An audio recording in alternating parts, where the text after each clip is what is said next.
Les fleuves.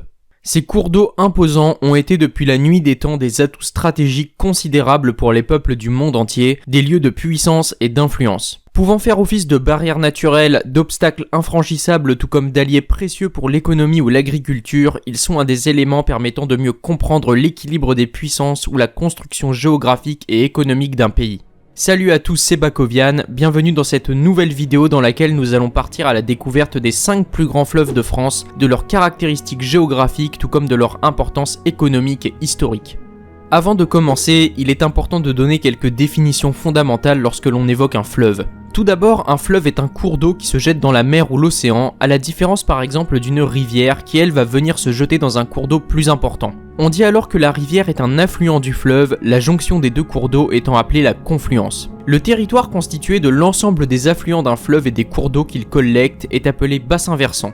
Un fleuve commence à sa source et se termine à son embouchure où il se jette dans la mer ou l'océan, embouchure pouvant devenir un estuaire ou un delta dans le cas où la mer ne présente pas de phénomène de marée. L'amont désigne une portion du fleuve plus proche de la source par rapport à l'observateur, tandis que l'aval se trouve plus proche de l'embouchure. Lorsque l'on parle du niveau d'un fleuve, il s'agit en général de l'altitude de la surface par rapport au niveau de référence, en principe celui de la mer, fixé à 0. Enfin, il est important d'évoquer la notion de ligne de partage des eaux. Il s'agit de lignes géographiques délimitant la frontière entre les bassins des fleuves en fonction de leur lieu d'embouchure. Les fleuves de part et d'autre de ces lignes se jetteront dans des mers différentes. Par exemple, sur cette carte des lignes de partage des eaux en Amérique du Nord, les fleuves ayant un bassin versant dans la zone bleu clair se jetteront dans l'Atlantique, tandis que ceux ayant un bassin versant dans la zone bleu foncé se jetteront dans la mer des Caraïbes. En France, la ligne de partage des eaux coupe le pays en deux, partant du nord-est jusqu'au centre-sud du pays environ, les fleuves à l'ouest de la ligne se jetant tous dans l'Atlantique. En général, les lignes de partage des eaux correspondent plus ou moins aux zones d'altitude élevée, en raison du fait qu'un fleuve devant descendre, il ne peut pas remonter la pente et passer de l'autre côté. Les définitions étant posées, notre voyage peut commencer. En parcourant la France d'est en ouest et du nord au sud, le premier grand fleuve que l'on rencontre est le Rhin, faisant office de frontière naturelle entre la France et l'Allemagne. Il prend sa source dans le lac de Thoma dans le centre-sud de la Suisse, à plus de 2300 mètres d'altitude.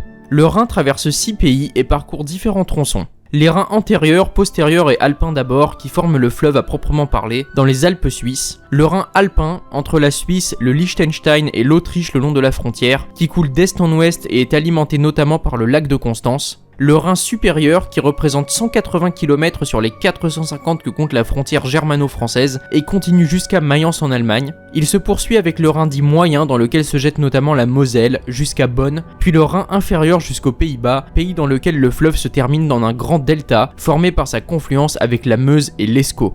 Avec une longueur totale de 1230 km pour un bassin versant de 200 000 km², le Rhin est le principal fleuve d'Europe de l'Ouest et le deuxième de l'Union européenne derrière le Danube. La position géographique du Rhin est privilégiée, coulant depuis les Alpes jusqu'à la mer du Nord en traversant des régions stratégiques, fertiles et très riches, lui donnant souvent le surnom de colonne vertébrale de l'Europe. En effet, le Rhin alimente en eau potable plus de 30 millions de personnes et constitue depuis le Moyen-Âge une exceptionnelle voie d'échanges commerciaux et une artère vitale pour l'Allemagne notamment. Entre Bâle et son estuaire, le Rhin traverse l'une des zones les plus densément peuplées d'Europe occidentale, les deux régions allemandes de Rhénanie comptant à elles seules plus de 22 millions d'habitants, soit plus du quart de la population allemande. Historiquement riche en échanges mutuels, ce secteur est le cœur de la dorsale européenne et des lieux de puissance de l'ouest du continent. La vallée rhénane fut l'un des principaux sites de la révolution industrielle. La Ruhr, c'est-à-dire les régions de l'ouest allemand précédemment citées, qui bénéficiaient d'un important gisement de ressources minières et notamment de charbon, facile d'accès et favorable au développement de l'industrialisation, se sont vues mises en avant par les opportunités offertes par le fleuve.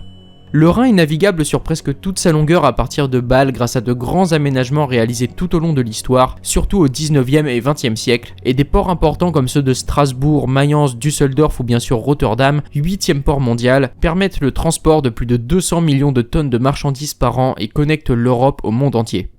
Vous l'aurez compris, le Rhin est un fleuve avant tout germanique. Mais l'histoire en fait un fleuve frontière et multiculturel par excellence, étant un élément important de la culture alsacienne et de l'Est français, et fut utilisé depuis l'Antiquité comme ligne de partage naturelle. Le fleuve marquait en effet, et ce dès la préhistoire, une séparation entre différentes zones culturelles, notamment en termes de poterie, et l'Empire romain l'utilisa comme protection naturelle contre les barbares.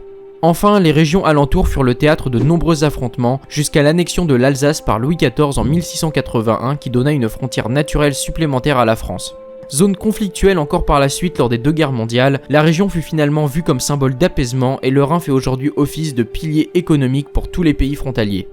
En poursuivant quelques centaines de kilomètres plus à l'ouest, on tombe sur notre prochain grand fleuve, la Seine. Si le Rhin est le fleuve le plus important d'Europe de l'Ouest en général, la Seine est sans doute le fleuve le plus important de France et aussi le plus stratégique, de par le simple fait que son bassin versant de 79 000 km² alimente près d'un tiers de la population métropolitaine. Longue de 777 km, la Seine prend sa source sur le plateau de Landres à 446 mètres d'altitude, entre les massifs des Vosges et du Morvan, traverse le bassin parisien, une grande zone sédimentaire formant une dépression d'altitude permettant une bonne circulation des eaux, et se termine en un grand estuaire se jetant dans la Manche en Normandie entre les villes du Havre et de Honfleur. Le parcours de la Seine suit un axe général sud-est-nord-ouest, étant divisé d'après les navigateurs en 5 tronçons principaux. La Petite Seine, depuis la source jusqu'à la confluence avec Lyon, la Haute Seine, de la confluence jusqu'à Paris, la Seine parisienne elle-même, très aménagée, la Basse Seine, toute la partie de la Seine qui est en aval de Paris jusqu'à Rouen, et enfin la Seine maritime, de Rouen jusqu'à l'estuaire dans la Manche. Outre Lyon, la Seine possède d'autres grands affluents, tels l'Oise ou la Marne. Tout au long de l'histoire plurimillénaire du fleuve, celui-ci étant déjà connu et exploité du temps de la République romaine, de nombreux aménagements ont été réalisés et la Seine se trouve aujourd'hui au cœur d'un réseau hydrique très important, permettant une exploitation agricole et commerciale sans pareil en France et dans une grande partie de l'Europe.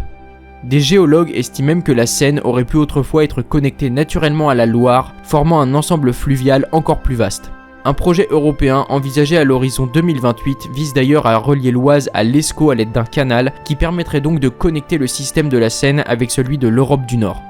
L'importance économique et culturelle de la Seine est prépondérante en France. Traversant les zones les plus densément peuplées du pays, le fleuve alimente en eau à la fois les populations riveraines, mais aussi une grande partie du parc industriel français, des centrales nucléaires et les villes qu'elle traverse, notamment Paris et Rouen, qui sont les 2 plus grands ports fluviaux de France, celui de Paris-Gennevilliers étant le 2e d'Europe. Le fleuve est navigable sur presque toute sa longueur grâce à un dragage permanent, c'est-à-dire une extraction des éléments du fond afin d'augmenter la profondeur dans les zones stratégiques et des aménagements tout le long du cours du fleuve. La nature très maritime de la Seine près de son embouchure permet d'en faire une porte sur le monde de par le port du Havre, second port français et 58e mondial. L'écologie de la Seine est cependant peu flatteuse, l'eau étant plutôt sale et la biodiversité ayant été presque réduite à 0 depuis un siècle, estimée aujourd'hui à seulement 10% de ce qu'elle était autrefois. La Seine reste historiquement le fleuve symbole de la France dans le monde, éternellement associé à ses méandres, c'est-à-dire ses sinuosités, donnant lieu à des paysages pittoresques, et à la ville de Paris, dont la devise lui rend hommage, Fluctuat nec mergitur, qui signifie « battu par les flots, mais ne sombre pas ». En nous dirigeant à présent plus vers le sud, nous rencontrons notre prochain grand fleuve, la Loire, au centre de la France. Un gros morceau, car la Loire est avec ses 1006 km le plus long fleuve du pays et coule exclusivement à l'intérieur des frontières françaises. La Loire prend sa source au sud du mont Gerbier de Jonc dans le massif central à 1400 mètres d'altitude et se jette dans l'Atlantique au niveau de Saint-Nazaire et de sa région industrielle. Le bassin versant de la Loire recouvre avec ses 117 000 km² plus d'un cinquième du territoire métropolitain et traverse plusieurs grandes zones géographiques. Le fleuve suit dans un premier temps une orientation approximativement sud-nord entre sa source et Orléans, puis est-ouest jusqu'à son embouchure et possède un tracé en escalier alternant des zones peu profondes et ensablées et des tronçons toujours immergés. Le fleuve est connu pour être parsemé de bancs de sable et de chenaux et est fait de contrastes pouvant être à la fois calme et déchaîné, sauvage ou endigué, tout comme se dessécher ou à l'inverse provoquer des crues terribles. Imprévisible, sauvage et importante historiquement en raison de la fertilité de ses rives, la Loire a longtemps inspiré les poètes et les artistes français. Le parcours du fleuve peut être divisé en 4 grandes parties. La Loire bourguignonne tout d'abord, une centaine de kilomètres à partir de la source, traversant la Bourgogne, une zone plutôt sauvage et arrosant plaines et forêts.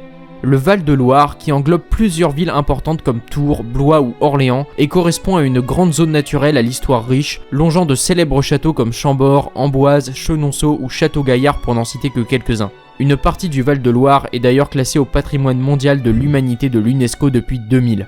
La Loire angevine et armoricaine ensuite, traversant le sud-est du massif armoricain jusqu'à Angers où les aménagements du fleuve commencent à être importants, et enfin la Loire occidentale correspondant au dernier tronçon à partir d'Angers jusqu'à l'estuaire qui regroupe d'importantes zones commerciales et industrielles, se terminant avec le passage sous le pont de Saint-Nazaire entouré des usines et chantiers navals. La Loire est donc un fleuve de contraste, ayant pu préserver au moins en partie sa biodiversité et un aspect sauvage, et fortement aménagé par l'homme sur sa deuxième moitié pour faciliter la navigabilité, encore réputée très difficile, et son voyage à travers la France ayant laissé pour témoin de magnifiques zones naturelles comme la Sologne ou les grands châteaux évoqués précédemment. En poursuivant notre voyage vers le sud-est, on rencontre à présent le Rhône. Tout comme le Rhin, le Rhône coule également en Suisse et y prend sa source à 2200 mètres d'altitude dans le glacier du Rhône à l'est du canton du Valais. D'abord un fleuve alpin en Suisse où il parcourt 290 km tout de même, il alimente le lac Léman, duquel il ressort du côté français, traverse le pays sur 545 km, d'abord jusqu'à Lyon où il prend une direction nord-sud et termine sa course dans la mer Méditerranée dans le delta de Camargue. Le bassin versant du Rhône est très important, situé à 90% en France sur une superficie de 98 000 km², couvrant près de 17% du territoire métropolitain. Avec un débit annuel moyen de 1700 m3 par seconde, il est de loin le fleuve français le plus puissant, celui de la Seine à titre de comparaison étant d'environ 500 m3 par seconde. La puissance du Rhône vient de la pente importante de son parcours et à ses nombreux affluents imposants tels que l'Ain, l'Isère ou la Saône, longue à elle seule de 473 km. Le fleuve est une voie navigable très importante dans la région à partir de Lyon, permettant par ses canaux le transport de marchandises de haute valeur entre des régions de grande importance économique, des zones industrielles stratégiques telles que le couloir de la chimie à Lyon ou des centrales hydroélectriques. La vallée du Rhône est également remarquable en tant qu'ensemble géographique, comportant de grandes zones agricoles ou naturelles comme la Camargue ou des vignobles. Se trouvant au carrefour de la région lyonnaise, du sud de la France, de la Suisse et de l'Italie, l'importance du Rhône pour la France est donc difficile à contester. En avançant enfin jusqu'au sud-ouest de la France, on tombe sur le dernier grand fleuve de notre voyage, notre dernière étape, la Garonne. Longue de 529 km dont 521 en France, la Garonne est là encore un fleuve international, bien que coulant presque totalement en France, prenant sa source en Espagne dans le Val d'Aran, dans les Pyrénées, à 1870 mètres d'altitude. Le fleuve, par son bassin versant de 55 000 km², draine une grande partie du sud-ouest de la France. D'abord un fleuve de montagne longeant les principales crêtes pyrénéennes, la Garonne devient ensuite un fleuve de plaine, son courant et son débit important témoignant du fort dénivelé parcouru. Elle grossit progressivement, recevant d'abord l'Ariège puis la Dordogne, mais également d'autres affluents comme le Tarn ou le Lot. Le fleuve est imposant dans la deuxième moitié de son parcours, mais difficilement navigable, c'est pourquoi un canal parallèle au fleuve a été construit, connecté au canal du Midi, permettant ainsi de relier l'Atlantique et la Méditerranée, complétant ainsi le système fluvial du sud de la France. La Garonne est un fleuve qui, bien qu'aménagé, peut subir à la fois d'importantes sécheresses, cause de grandes pertes pour l'agriculture, mais aussi des crues terribles comme celle de Toulouse en 1875 par exemple, qui a vu son débit multiplié par 4 et 1200 maisons détruites, ou une autre plus récemment en 2022. Le fleuve longe certains des plus beaux paysages en France, des lieux chargés d'histoire comme le pays Cathare et ses châteaux du XIIIe siècle ou de grands espaces naturels. Influencée par les marées, la Garonne termine sa course dans le grand estuaire de la Gironde, long de 75 km et large jusqu'à 12 km, riche région à la fois économiquement et de par sa biodiversité. La Garonne traverse de plus de grands pôles économiques comme Toulouse ou Bordeaux, villes qui la prennent comme symbole et alimentent des industries importantes, qu'elles soient chimiques, nucléaires ou aéronautiques avec les usines d'Airbus par exemple. La Garonne est ainsi au cœur du sud-ouest français et ce à tous les niveaux. Voilà maintenant que notre voyage à la rencontre des 5 grands fleuves de France touche à sa fin. Il y aurait bien évidemment encore beaucoup à dire et à évoquer par exemple d'autres grandes rivières. La conclusion de cette vidéo, c'est que la multitude des cours d'eau français et leur disposition géographique équilibrée, aucun recoin du pays n'étant comme vous avez pu le constater complètement isolé, ont permis à la France de maintenir une répartition économique et démographique plutôt cohérente sur son territoire et d'en faire encore aujourd'hui une grande puissance agricole et dotée de multiples industries. Merci beaucoup d'avoir regardé cette vidéo jusqu'au bout, j'espère qu'elle vous a plu et vous aura appris des choses. Si tel est le cas, n'hésitez pas à mettre un like et me dire en commentaire ce que vous en avez pensé et à vous abonner pour ne rien rater des prochaines vidéos. En attendant, moi je vous dis à la prochaine, salut à tous.